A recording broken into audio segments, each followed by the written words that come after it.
What is going on, everybody? I've been meaning to make this video for a little while. Excited that I finally was able to get it finished up. Mainly for my wife's purposes because we needed something a little more aesthetically pleasing for the well. Back when we were renovating the house, we had this outdoor table that was left on the one of the decks, and I just ended up sticking it over like the well, just because that's what I had, and I didn't really think much about it. But it's been sitting in the woods for a little too long now, and we wanted something that would look a little bit nicer out there, maybe could match the house a little bit better. And so I was actually pulling a bookshelf out of the basement that was made up of like 1x8s that looked like it was going to work out perfectly for what I needed for the well house.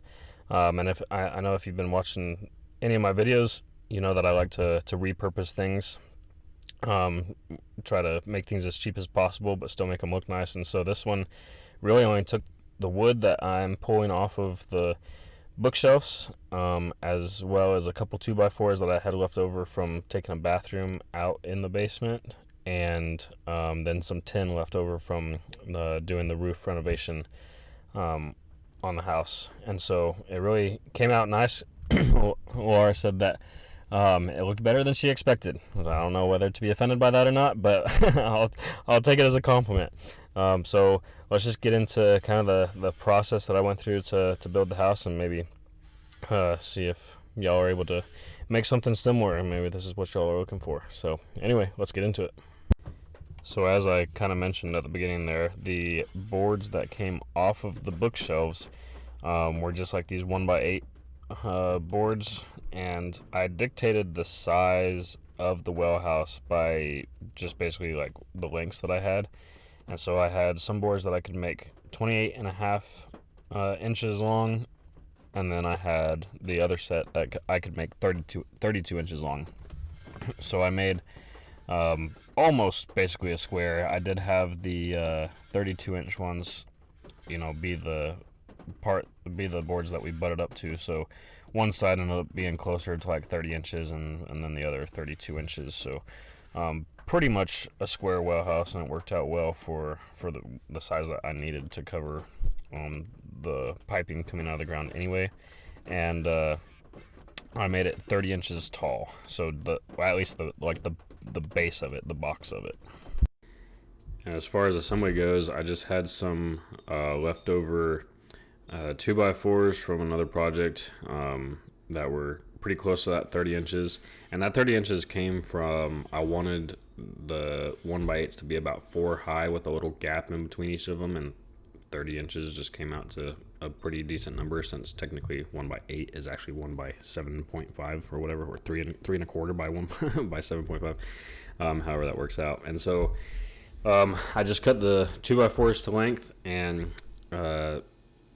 nailed down the bottom board and the top board just as square as I could just kind of eyeball it, and then spaced out the two in the middle accordingly. And I did this for the two sides. I did end up coming back and putting a screw in each of these, because this was just a finish nail gun, but this was just an easier and quicker way to get it put together and make sure everything was square, kind of easier to manipulate the finished nails a little more than either using larger nails or screws. So did come back to put that all together, screw it all together, but then to put the other sides on, is I just stood these ones up on end and went through the same process, squared it up the best I could on the top and the bottom, and then spaced out the middle ones. And I did that on both sides for the longer edges. And this is where you can see what I'm talking about with the overlap. That gave me like the 30 inches on the one side and the 32 inches on one side. So it made that the 28.5 inch side a little bit longer to make it look a little more square. And when I'm nailing up these sides, I am trying to make them as flush as possible, but I'm not too worried about it being super pretty for now, because I am going to add some trim on the edges, on the corners, so that it kind of covers up the rough looking sides, and it doesn't look unfinished per se. So, but yeah, I mean, all this is just basically making a box, and it's gonna firm itself up once you get everything screwed in and nailed together. I didn't add too much reinforcement because I wasn't too worried about it. All right, so here's kind of the more tricky part, I guess, of the well house. Really, all of it's not too bad, but I did have to kind of stand back for a little bit and figure out exactly how tall I wanted the roof to be off of the base, off of the box. And basically, I made the gap a little bit less than the height of the the well house, like the bottom part.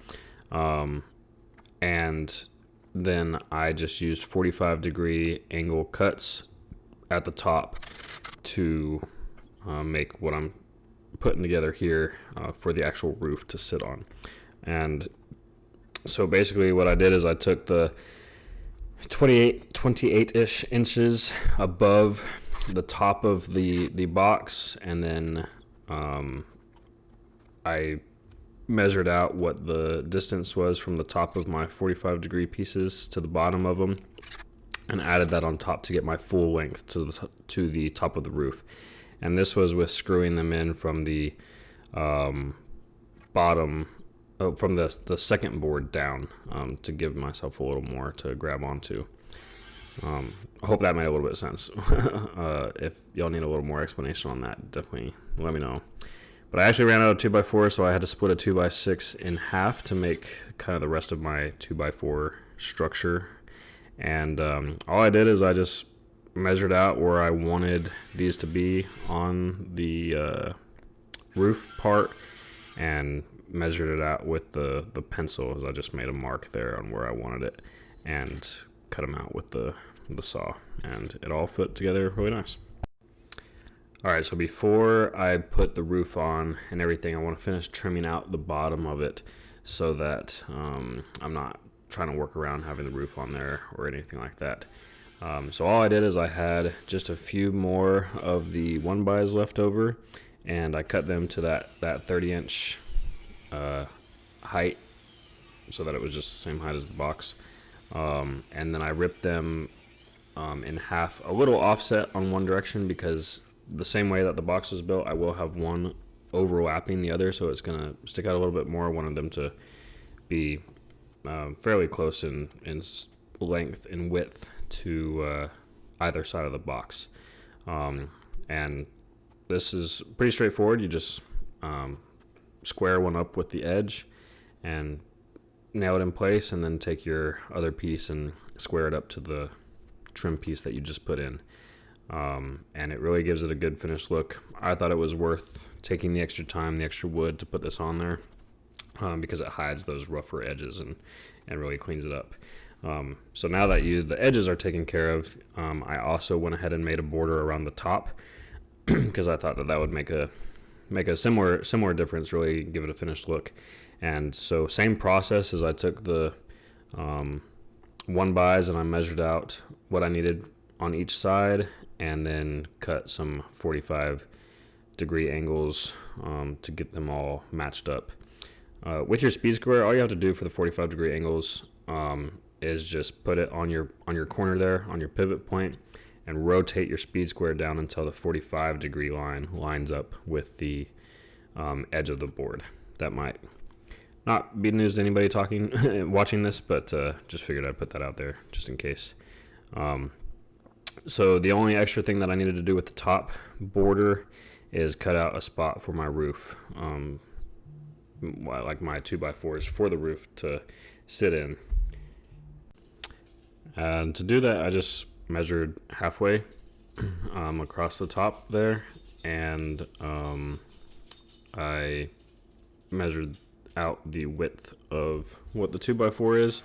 And I don't have my jigsaw right now, and so I just use a Sawzall. Again, this is just for a well house, so I'm not too worried about making this as clean as possible, but a Sawzall got the job done, and cut those notches out.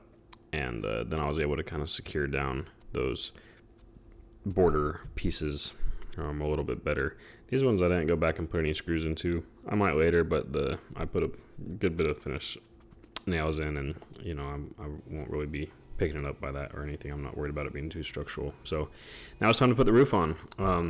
Like I said, again, if you need a better explanation on how to make the roof pieces, let me know. I'll make a better video about that and talk through how I did my dimensions and everything. But basically all I did is put a 2x4 block down right below that second board so that I had something for these to set on. And then I'm not worried about these being level, like in terms of like a bubble level. That's why I'm using the square, because I prefer it to be square to the structure itself.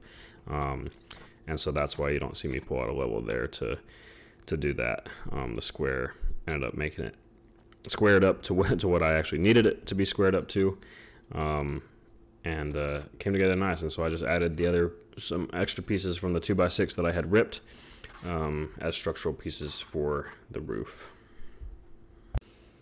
And so speaking of the roof, is kind of the last piece of the puzzle here. Is I had some leftover tin from the roof that when we were doing the remodel, and I just used a sheet of this. Now if you do want this to be a little bit sturdier, you can add another 2x4 across the bottom, and it, because when I put these on, it was a little bit flimsy there because there wasn't a whole lot of structure to screw into. But at the end of the day, I'm not really trying to keep it super dry under there. This is really more for an aesthetic look. And so this was just me finishing up, getting the last of the screws in. That I had some of these screws left over from when I put a tin roof on the chicken coop as well. But it really came out well. Like I said, my wife was happy. She said it looked well. Our house is white though with the black roof, and so she wants it to match that. So I'm gonna have to get around to getting it painted. I got a new spray gun, paint spray gun to try out that I'm gonna give a go on this project. But so stick around for that. I'll probably do another video about that. But as far as this build goes, I thought it went well, and if y'all have any questions, let me know. Hope y'all enjoyed. Thanks.